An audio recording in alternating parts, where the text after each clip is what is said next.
E aí, pessoal, tudo bem? Estou de volta, professor Hudson Adriano. Volto a trabalhar com vocês novamente o módulo 2, unidade 2. Legal? Então, abre o teu material aí e bora trabalhar. Pois bem, ali no módulo 2, unidade 2, nós temos o tema 2. Está lá, o homem como predador do homem. Thomas Hobbes. Nossa, eu já ouvi tanto aquela frase que o homem é o lobo do homem. O que significa dizer que o homem é o lobo do homem? Nossa, é que o homem é capaz de predar o próprio homem e levar assim o homem à instituição. Ou levar o homem à extinção. Está equivocado. De todo? Não. Certa parte. O homem é o lobo do homem? É. No sentido de que o homem é capaz de contrapor o próprio homem, no sentido de constituir ideias que são diferentes e que podem levar a comunidade a um lugar melhor. Mas nós já vimos aí diversas guerras, diversos conflitos, e o homem deliberadamente matou o próprio homem, sim, mas jamais ao ponto de se deliberar pela extinção. Jamais. Então, quando você fala do homem ser o lobo do próprio homem, é no sentido, com toda certeza, de poder constituir elementos contrários que podem levar a comunidade a um lugar completamente diferente. Eu diria para vocês que movimentos revolucionários vão muito nessa direção. Mas isso é um assunto para um outro momento. Agora, eu quero trabalhar com vocês da natureza desse homem. Vamos dar uma olhadinha aí naquilo que o Hobbes coloca para a gente. Olha lá, primeiro parágrafo que aparece aí na tela de vocês. Estado de natureza. Se caracteriza a situação dos homens antes de se instituírem à sociedade. Opa, o que é isso? Espera aí um pouquinho. Quando é que nós nos organizamos? Quando nós começamos a viver em sociedade. E antes disso, como é que era? O homem era livre, fazia o que queria. Será que ele era livre para fazer o que quisesse mesmo? Eu diria para vocês que, por haverem predadores maiores, eles não poderiam fazer o que quisessem, não. Não tinha lei, não tinha ordem, não tinha disciplina, então era uma loucura, uma baderna geral. Não. Haviam regras e normas a serem desenvolvidas. Por exemplo, nesses momentos, a lei do mais forte era aquela que prevalecia. A lei do mais forte. Eu indicaria para vocês, vão lá e assistam o filme Os Croods. Legal, você vê um pouco de como isso se constituía. Pois bem, entretanto, no momento em que nós resolvemos viver em sociedade, aí aconteceu uma coisa. Olha esse conceito aí, o estado de natureza. É o primeiro, tá, que aparece aí na tua tela. Estado de natureza. Esse estado de natureza é o Hobbes dizendo, ei, o ser humano naturalmente tem condições de abrir mão da sua liberdade em prol de um algo maior e melhor. Hudson, eu não consigo entender muito bem isso, não. Thomas Hobbes, ele é um teórico do absolutismo. Então, se ele é um teórico do absolutismo, ele escreveu em prol de alguém. Quem? O rei absolutista. Esse rei absolutista é aquele que está acima do homem, está acima da igreja, está abaixo tão somente de Deus.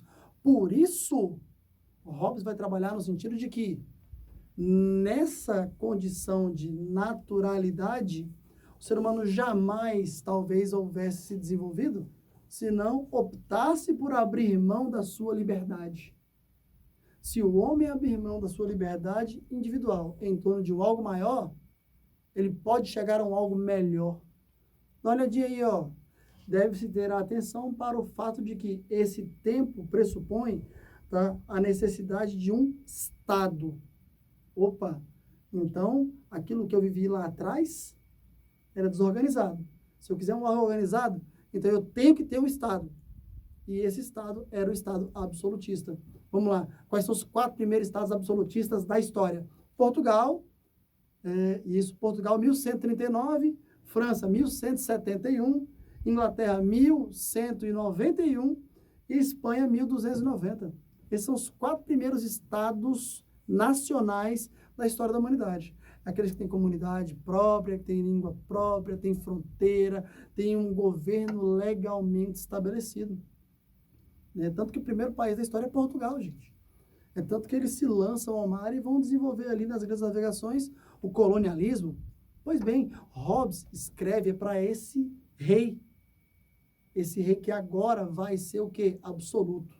Para isso, ele vai começar a desdobrar o nosso contrato social. E o que seria esse contrato social, Hudson? Seria as normas que são constituídas no intuito de fazer com que nós caminhemos numa direção unitária e melhor do que a condição anterior. É o homem que supera a medievalidade, supera o feudalismo e agora vai ser o quê? Moderno e capitalista. Então, você tem que ter uma nova amarra social. Não tem mais servo. Agora tem trabalhador assalariado. Entendeu? Não tem mais senhor feudal ou senhores feudais. Você tem agora o quê? Um rei absoluto. Se eu mudar o PowerPoint, a coisa muda de figura novamente. Por quê? Porque nesse contrato social, o que o Hobbes vai dizer que há de se instituir? O Leviatã. Tá? Esse termo Leviatã, ele é da Grécia Antiga. E é legal porque ele é um ser titânico. Né? Por favor, assistam Fúria de Titãs. É um filme que vai falar de uma determinada perspectiva grega, né? A probabilidade dos titãs voltarem ali, Cronos, Rhea Silvia. Só que aparece o Perseu. E o Perseu vai fazer o quê? Conter a fúria dos titãs. Legal. O Leviatã era um ser titânico da mitologia grega, adaptado pelo Thomas Hobbes para poder demonstrar um ser espetacular. Quem é esse ser espetacular? O rei absolutista. Vamos analisar essa imagem para a gente poder finalizar esse encontro? Então, tudo bem. Por que o rei absolutista, né, ali do 1400 até ali o 1700, 1300, vamos voltar um pouquinho, do 1200 até o 1700, legal? Vamos pegar aí esses 500 anos. Quem é o rei absolutista? Segundo Hobbes, é o Leviatã. Dá uma olhadinha para essa imagem, tá? De frente para a tela, na mão direita, ele tem o quê? Ele tem um cetro. Na mão esquerda, ele tem uma espada. Isso significa que a igreja está ao seu dispor. Isso significa que a ordem militar está ao seu dispor. Na cabeça dele, ele tem uma coroa. É o dedo de Deus pairando sobre ele. Todo rei absolutista, antes de ser rei, ele passa por uma cerimônia religiosa de coroação. É Deus dizendo, é você. E ele usa a voz da igreja para poder dizer isso para a comunidade. E se a comunidade não aceitar, tem a espada, tem o exército ao lado dele para poder impor a essa comunidade a sua própria vontade.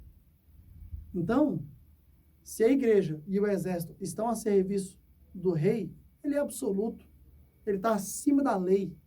Ele está acima dos homens, estando tão somente abaixo do próprio Deus. Galera, esse ser é bizarro. Ah, por que ele é bizarro, Hudson? Dá uma olhadinha no tórax dele, por favor. Nos braços dele. Talvez a imagem não permita que vocês tenham essa noção plena. Mas ele é um ser que emerge do fundo do oceano. Ele é um ser gigantesco, colossal, mas todo o corpo dele é formado por cabeças humanas. Significa que ele é constituído do povo. Ele é o próprio povo. Por isso tudo é do rei para o rei pelo rei. Por isso ele é o Leviatã. E por isso a gente não pode querer um indivíduo como esse ao nosso redor hoje. Nós superamos já isso. Galera, valeu demais. Um beijo para vocês e até o próximo encontro.